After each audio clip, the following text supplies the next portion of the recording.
Lao Tzu, the ancient Chinese philosopher, said, "Tao created one, one created two, two created three, three created all the myriad things." This suggests that the world is formed from Tao. Chinese people greatly value the Tao, or the Way.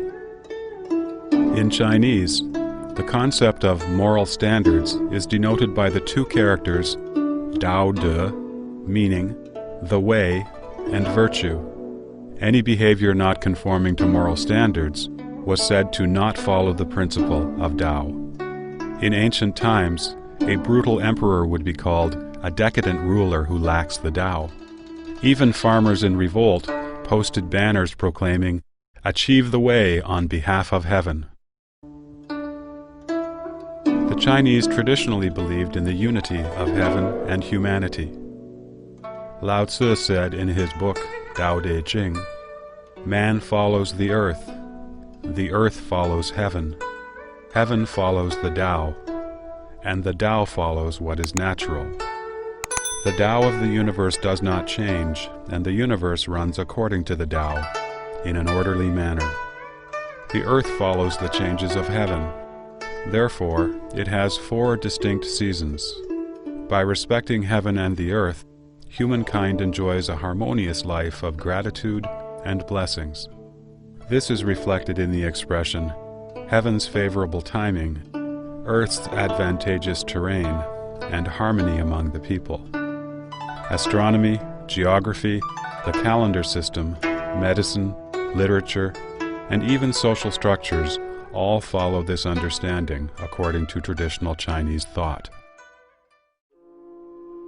For over 5,000 years, profound insights offered by sages and philosophers about heaven, earth, and the universe have been passed down from generation to generation. This wisdom has nurtured the Chinese people and created one glorious era after another. In the last 100 years, while China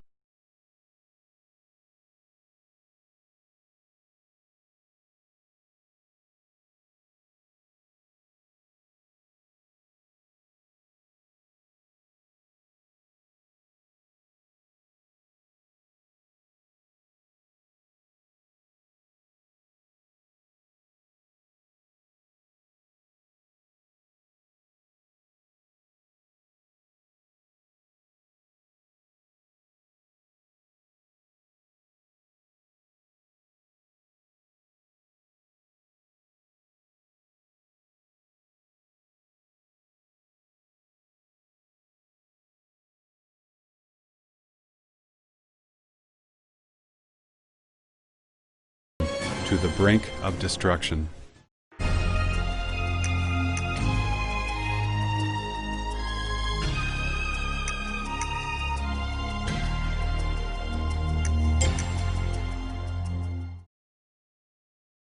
Chinese have been living by a moral standard based on benevolence, righteousness, propriety, wisdom, and faithfulness. Popular sayings included, "Men at birth are naturally good," and "The heart of compassion is possessed by all people alike." Man's inborn nature aspires to kindness. Morality and justice are the most fundamentally important criteria for human beings. The Communist Party disregards these fundamental criteria, human nature, and morals. It materializes and mechanizes human beings. It classifies people into different categories based on wealth, family background, and so-called class components, and stresses that class conflict shouldn't be harmonized. People who were labeled as advanced class were transformed into frenetic revolutionary tools and rebellious revolutionary ruffians. Those labeled as reactionary class were, whether good or bad, cast deep into hell with no chance of being rehabilitated. The Communist Party's standard for classifying people has changed frequently and unpredictably. Yesterday's revolutionaries could be the target of today's attacks. The decades of on-again, off-again political movements have made Chinese people realize that right or wrong is not important in the communist society. The only way to survive is to follow the party closely. In Chinese society today, people have lost their standard of good and evil, virtue and vice. Virtue is regarded as foolish and a sign of weakness. The Chinese saying, "Life will get the best of you if you don't look out for number one," has become many people's motto. People stop at nothing for personal gain.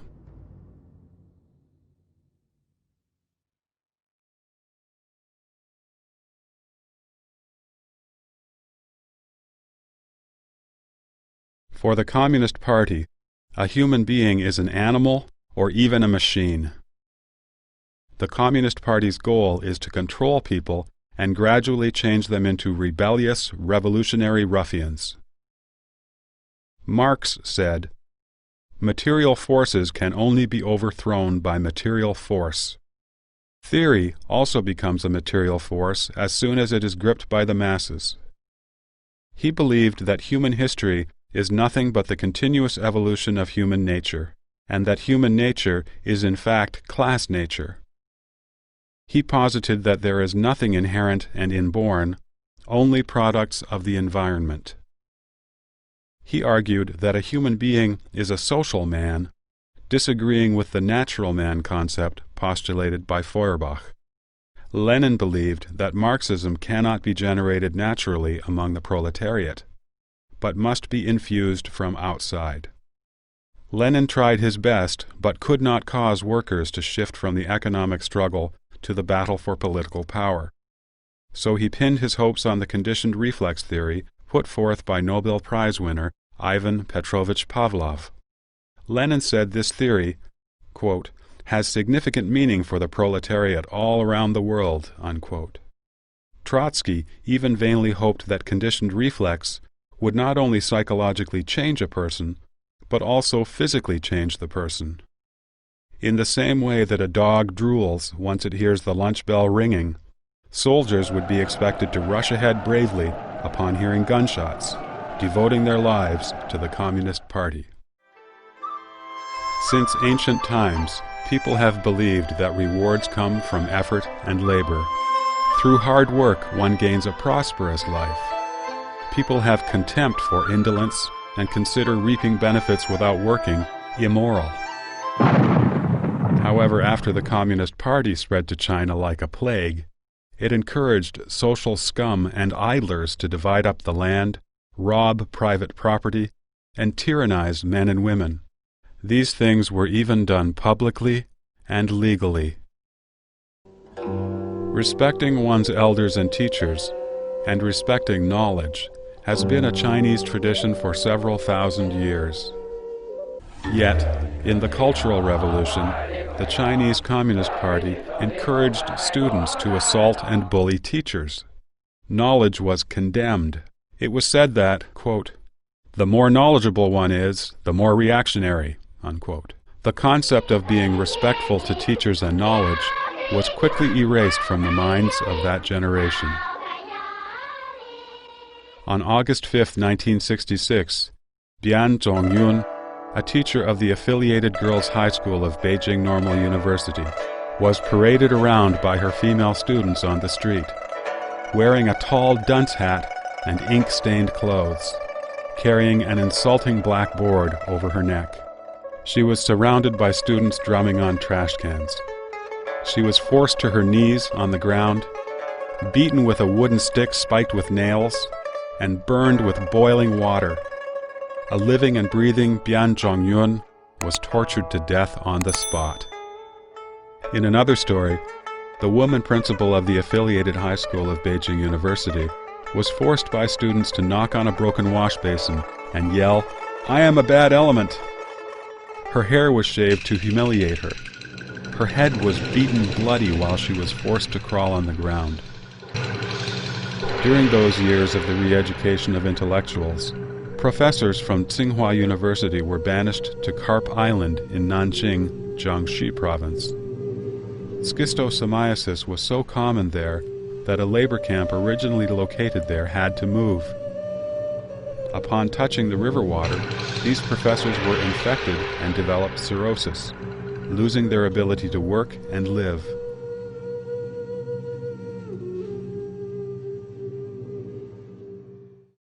Everyone thinks to be clean is good, and to be dirty is bad. The Chinese Communist Party promotes getting mud all over the body and covering your hands with calluses, and celebrates your hands are dirty and your feet smeared with cow dung. People like this were considered to be the most revolutionary, and they could attend universities, join the party, be promoted, and become party leaders. Affection is a natural human emotion. Affection among husbands and wives, children, parents, friends, and in society is normal. Through incessant political campaigns over several decades, the Chinese Communist Party has forced people to fight with people. Under intense pressure and terror, it has been common for parents and children to report on each other, or husbands and wives to expose each other. Family relations were often renounced. The Communist Party suppresses human beings' virtuous nature. It promotes, encourages, and uses the evil side of humanity to strengthen its rule. The Communist Party has systematically destroyed universal moral standards in an attempt to demolish the concepts of good and evil and of honor and shame that have been maintained by humankind for thousands of years. The Communist Party crushed Chinese people's courage to speak the truth and turned Chinese people into spineless cowards. In the name of helping the Communist Party rectify itself, the anti-rightist movement in 1957 called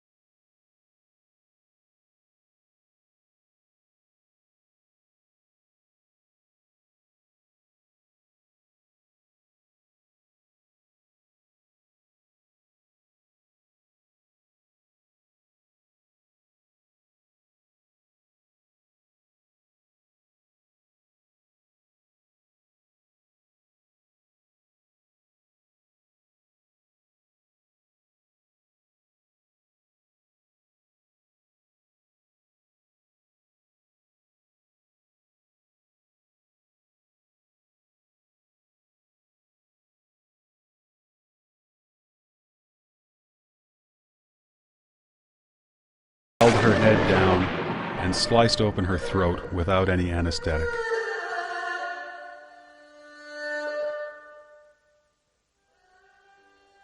After the 10 years of the Cultural Revolution ended, in order to earn back people's loyalty, the CCP brought justice to many people, restoring their good reputation, including that of Jiang Zhixin.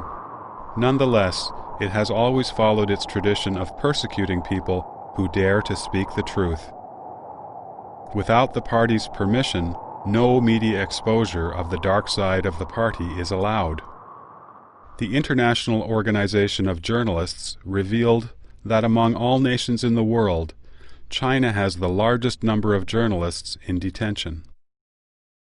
In 1998 and 1999, Zhang Weiping, chief of the Hong Kong-based Wenweipao newspaper liaison office in northeast China, published articles under an alias in Hong Kong magazines. The articles exposed government corruption and criticized a high-ranking official, Bo Shilai. As a result, Zhang Weiping was secretly arrested and sentenced to a 6-year prison term, allegedly for leaking state secrets and inciting subversion of the state's political power. His wife was also detained because she tried to help her husband. When officials at different levels were handling his case, they were all aware of the injustice, but no one dared to openly discuss it. By persecuting a man who dared to speak the truth, the Communist Party again showed the Chinese people the consequences of defying the party's will and speaking the truth. One cruel lesson after another have made the Chinese people consider honesty and speaking the truth synonymous with danger and asking for trouble. lies and counterfeit merchandise prevail from government to civilian organizations. Although people's material wealth has increased, the trust and care among them has diminished.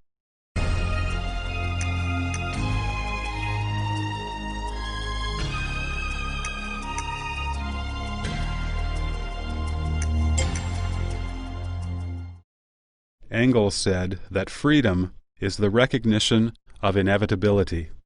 Mao Zedong added, and the reformation of the world. This final touch fully brought to light the Chinese Communist Party's view of nature, namely, as something to be changed and to be conquered. The popular folk songs during the Great Leap Forward show the arrogance and stupidity of the party, showing how they dared to challenge nature. The lyrics go, "I can make the mountains bow and have the rivers step aside. There's no Jade Emperor in heaven, and there's no Dragon King on earth. I am the Jade Emperor, and I am the Dragon King. I order the 3 mountains and 5 gorges to step aside. Here I come." Indeed, the Communist Party has come. With it comes the destruction of the balance of nature and the original harmonious world.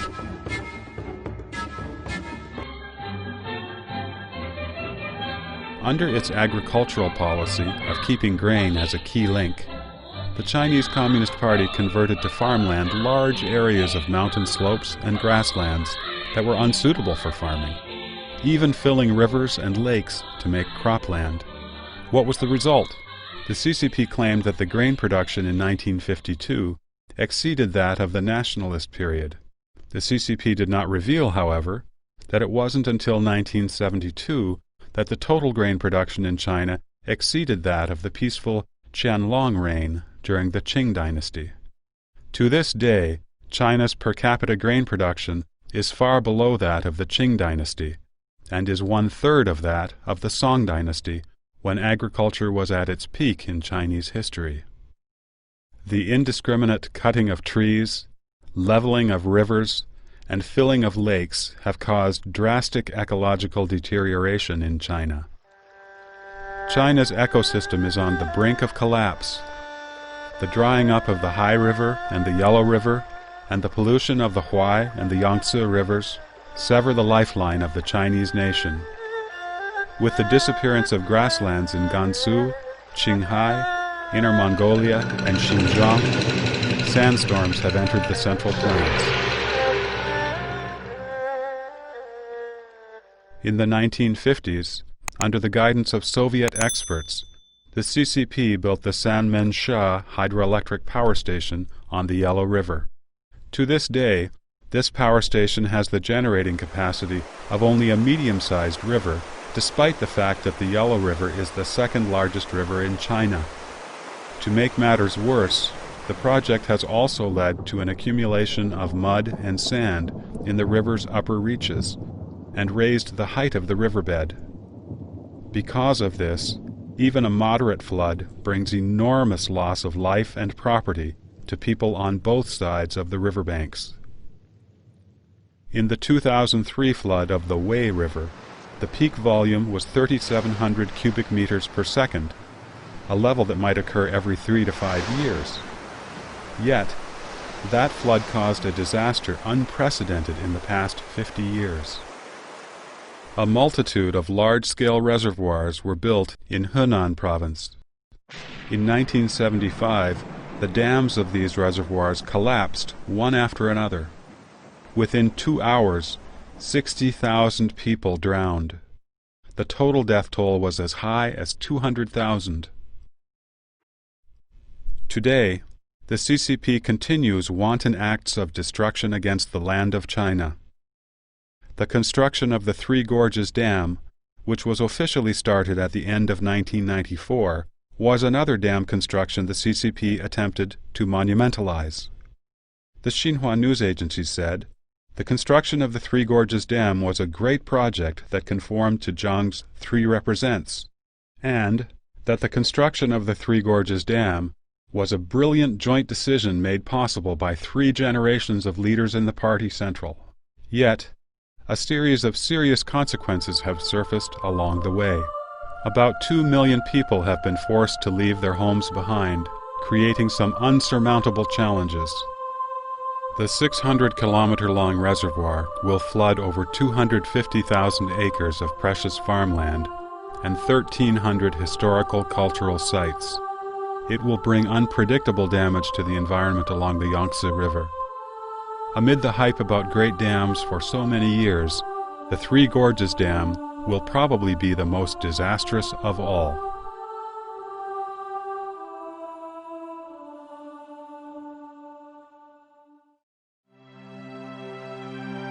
In the hexagrams, or bagua, of the Book of Changes, China's ancestors regarded heaven as Jian, or the creative, and revered it as the heavenly Tao.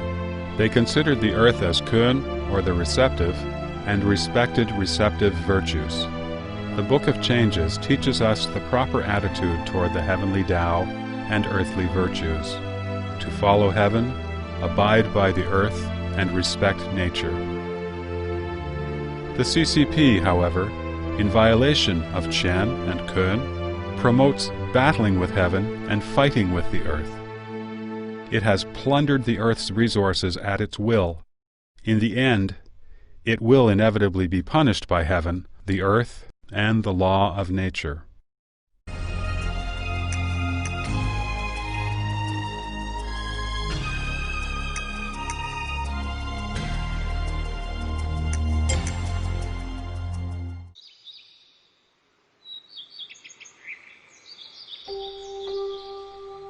There is a Chinese saying which goes, "You do not know the true face of Mountain Lu, precisely because you are on the mountain." As little, tiny beings in the boundless, vast universe, mankind will never be able to understand the complete makeup of the universe. From Aristotle and Newton to Einstein, many believe in the existence of a prevailing law in the universe. Humanity has never stopped probing for the truth of the universe through various means.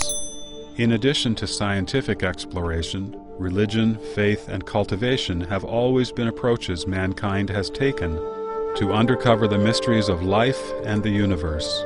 True scientists hold a very broad outlook of the universe and will not deny the unknown using the current limited science.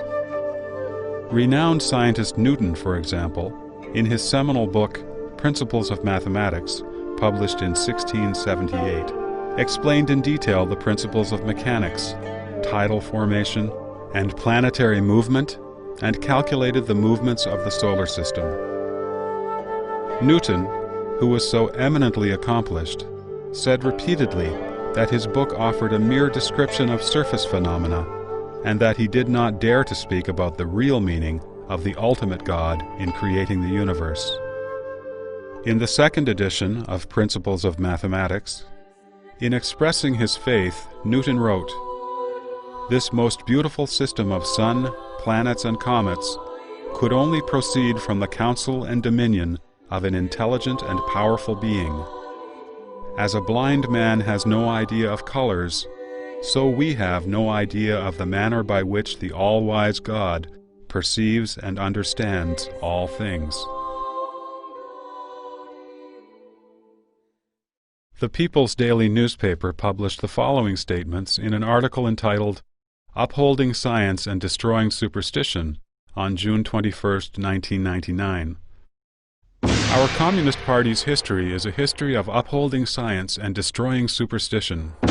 Evidence has shown that Marxism's scientific world outlook is a powerful weapon of thought for us to defeat all enemies and all difficult obstacles. Based on this absurd understanding of the world, the Communist Party claims to be the embodiment of science and to represent the truth.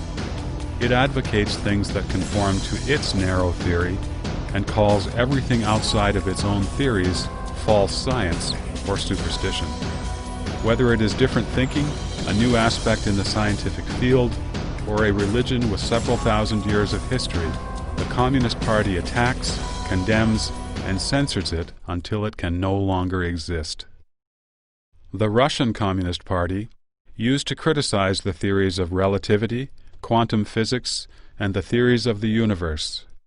After it came to power in 1949, the Chinese Communist Party closely followed Russia and demolished any anti-Marxism or anti-Leninism theory. Many professors' political thinking and ideas about class differentiation were harshly criticized because their academic views conflicted with the government's official guidelines. On June 29, 1952, the People's Daily published an article announcing that the Russian geneticist Michurian's biological theory was of the proletariat nature, whereas Morgan's theories of genetics, which was commonly acknowledged at the time in the global biological community, was criticized as idealism, reactionary, supporting the capitalist class, false science, and even fascism. During the Great Leap Forward in 1958,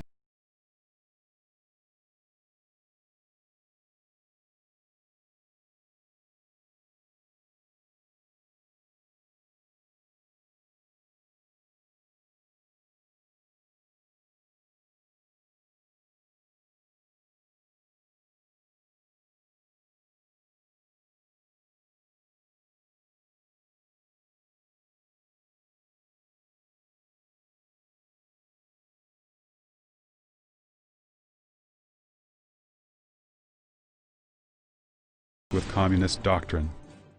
Science is a means for mankind to explore nature, yet the Chinese Communist Party has used many ways to monopolize and manipulate science. The manipulation is all-encompassing, influencing everything from education to scientific research. It has suffocated Chinese people's creativity and independent thinking, their spirit to explore unknown territory, and their courage to reflect on traditional theories. For thousands of years, faith has been mankind's experience and a way of understanding the relationship between man and the universe. Faith should lie beyond the management of a political party. The Communist Party believes in materialism and atheism, which oppose mankind's traditional beliefs. People's faith in God made it difficult for the Communist Party to promote communism. Consequently, ever since its earliest establishment, the party has been extremely afraid of various orthodox faiths. So, it turned around and accused religion of being an opiate for the masses, keeping them numb to the truth. The Communist Party forces people to believe that a human being is no more than a high-level animal who can talk and use tools. It advocates that there is no God, no Buddha, no past lives, no afterlife, and no ultimate price to pay for one's misdeeds. Without exception, after the Communist Party seized the reins, in order to strengthen their power, the party leaders deified themselves. One quote from the day, "Chairman Mao is the great savior of the people. The Communist Party is like the sun. It brightens everything it shines upon." Yet, people who truly believe in God will not consider their political leaders to be gods. In light of this, the orthodox faiths posed a serious challenge to the Communist Party's policy of keeping people ignorant. Ever since the Chinese Communist Party took power, it has destroyed temples, burnt scriptures, persecuted priests and monks, and sent party members to infiltrate religious organizations and to take positions as religious leaders. It has resorted to violence and imprisonment to force the people to worship the Communist Party first, and then God or Buddha. Step by step, in the large-scale political movements over the past decades, the Communist Party leaders have been portrayed as gods. Meanwhile, the righteous faith in Chinese people's minds, which has been passed down for thousands of years, has been destroyed. When the gods created by man exposed their true faces as time went by, when Chinese people lost the halo of God in their minds, what was left in China was a spiritual void. After being fooled and having their ideals crushed, for the generations of older Chinese, the decades of loss and pain have made them doubt everything. The younger Chinese generations have rejected faith. The incessant pursuit of material comfort and an indecorous attitude toward life have destroyed Chinese people's moral restraints. The Communist Party has not only wantonly destroyed people's lives and property, it has taken away the morality and soul of the Chinese people, which had been passed down for thousands of years.